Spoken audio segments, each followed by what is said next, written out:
今日嘅小朋友咧，佢處喺一個資訊科技非常之發達嘅年代，科技嘅產品咧亦都越嚟越普及化同埋生活化。喺佢嘅生活當中，其實都有好多機會咧係接觸到同埋獲得咧係好豐富嘅資訊。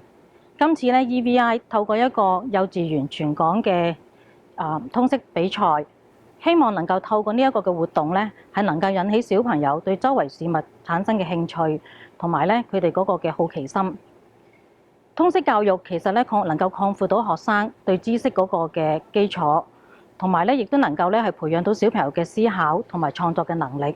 雖然今次嘅活動咧係叫做一個比賽，比賽當然咧會有一個嘅輸贏之分，但係咧喺呢一度希望各位嘅參賽嘅小朋友、老師同埋家長唔好當呢一個係一個比賽，當呢一個咧係一個嘅遊戲，一個咧同親子嘅活動啦，同你嘅學校裏邊嘅同學啦一齊去好好享受咧去探究你周圍一啲嘅議題，